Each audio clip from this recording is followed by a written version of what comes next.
has there been more uncertainty around any coach in the NFL other than Josh McDaniels in the last year, Evan Lazar? Well, the Colts must be happy, I think, that Josh McDaniels didn't take that job. I love Josh McDaniels, but Frank Reich is doing a heck of a job. He is. He has that team in contention, but we're here to talk about Josh McDaniels and his future in New England. This is the FOXBORO Report, brought to you by 1in100. Check out 1in100.co, and you can get Patriots, Celtics, and concert tickets for the price of a pizza or an ice-cold beer. Again, that's 1in100.co. 1in100.co. You can get those Patriots tickets nice and cheap. And if you're a fan of Josh McDaniels, you're going to want to get in the building and see him, because how much longer is he going to be here? I feel like Josh McDaniels doesn't have very many fans these days. I'm very much on the record as not one. Right. You know that I'm very much opposite of that, and I've always been kind of a proponent of Josh McDaniels. But over the last couple of weeks, the people on my Twitter are not happy with Josh McDaniels. There's two ways to view Josh McDaniels at this point. There's two contexts to view him in, and I think there's two ways to critique him. There's Josh McDaniels, the Patriots offensive coordinator, and his play calling and his relationship with Brady and all of that. Sure. But you also can look at you could, and this is the question I'm going to pose to you here, you could look at Josh McDaniels in the context of the Patriots heir apparent, right? Yeah. The next to the throne to Bill Belichick. That seemed to be what the case was when he bails out of Indy and he comes back. It's unbelievable. Everybody thought, okay, the writing's on the wall. Bill's got 2, maybe 3 more years, and Josh comes in.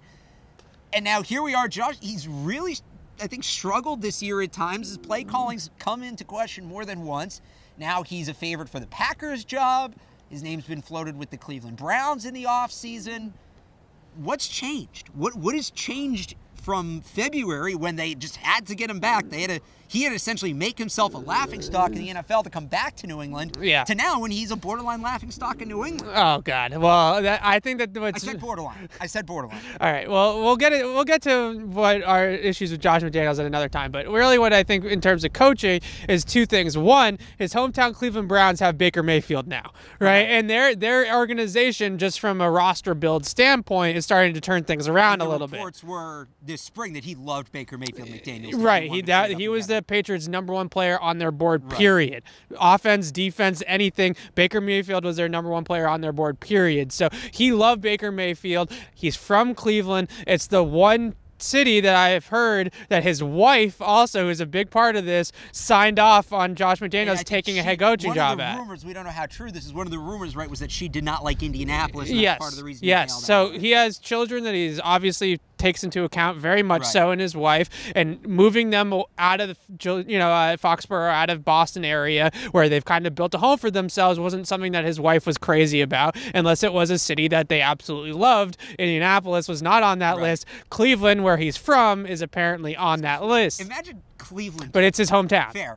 Well, he's from Canton, but it's close Cleveland. enough. Okay, that's So I think that Baker Mayfield and the fact that the Cleveland Browns are starting to show some promise from a roster build standpoint is one reason why this is coming back up. The second team, the Green Bay Packers, have a guy named Aaron Rodgers. And whenever you have an opportunity to coach a guy like Aaron Rodgers as any coach, that's going to be very appealing. And now, obviously, you can say the same thing about Andrew Luck, but Andrew Luck's injury history was what it was at the time. At the time, we didn't know if Andrew Luck was ever going to play again. And what he's going to look like, all those things. Looking at, does he need to get a quarterback? The thing with Rodgers for me, and this is an interesting point. Sure, Josh McDaniels might want to coach Aaron Rodgers. What coach wouldn't?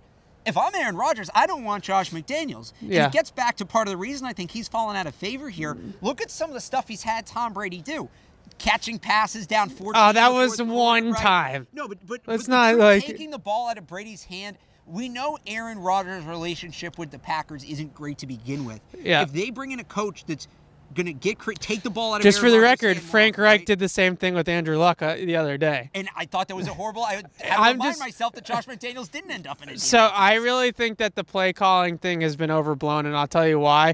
Because as a play caller, you can have a great play call, right, that goes totally awry because the players don't execute and you look like an idiot. And on the flip side, you could have an okay play call that goes for a touchdown and you look like a genius, right? At the end of the day, coaching matters, but it's ultimately about the players. Things where it's not, you're not just looking at play to play. You can look at the scheme as a whole and the game plan as a whole. I think that's the best part about Josh McDaniels. There's been times this year where he hasn't made adjustments as quickly, or in the case of the Tennessee game, at all, when I think he really needs to. But I could hear that. Back to the point of, will he be back?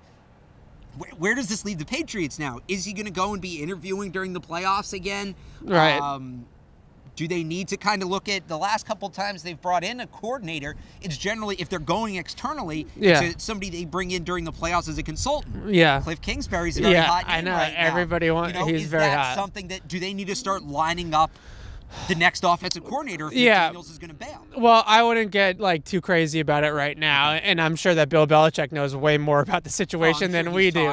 Yeah, right. So I'm sure he knows what's kind of going on better than we do. I know he knows better than what's going on than what we do. So I wouldn't get too crazy about what's going to happen right now. I think that it's a hot thing to say right now that Josh McDaniels is going to leave. Biggest reason why is that everybody is looking for the Sean McVay, Kyle Shanahan, that kind of mold, where there's a guy that can come in and fix your quarterback's issues, fix your offense, liven it up, get some creativity, scheme things up, make things easier on everybody. And I think that Josh McDaniels is kind of fits that mold for a lot of people. Yeah. Now, I think that the Josh McDaniels slander is overblown. And the main reason why I think that is because I think that he's very, very good at two things. One thing, he's not quite on the McVay level of scheme quite yet, but he's a very, very good schemer. I mean, there's a lot of very open throws in the Patriots offense for Tom Brady that are credit to Josh McDaniels. Their running plays in particular, every coach will tell you that. Mike Zimmer told us that this morning on the conference call. They're their best play action team in the NFL. Big reason why is because their run blocking schemes are so creative and very, very useful and very, very good. The second thing that I think he's great at is his usage of personnel. I know it drives a couple of people crazy about sometimes when they throw James Devlin out wide and stuff like that, but the numbers game that presents to the defense really is very challenging, and it puts them in a scenario where the Jets just quickly, that Julian Edelman touchdown, they were in base defense. They didn't have enough guys to match up against the 5 guys that the Patriots spread out wide, and they ended up not covering Julian Edelman. Right. And that was all because they had Devlin and James White on the field in an empty set, which isn't really something that you usually see with a fullback and a running back in the formation. So formations, game planning, I think Josh McDaniels is very good. I can understand some of the issues that people have with his play calling in-game and maybe adjustments in-game, but overall, I think he puts the Patriots offense in a very good position to succeed, and it's mainly just, are the players executing at a high level or not on that day? We will see what the future holds for Josh McDaniels. You can leave your predictions in the comments below or tell them to us on Twitter at PatriotsCLNS. This has been the FOXBORO Report, brought to you by 1in100. Check out 1in100.co for your cheap tickets to Patriots and Celtics games from Gillette Stadium. He's Evan Lazar. I'm Alex Barth. Thanks for watching.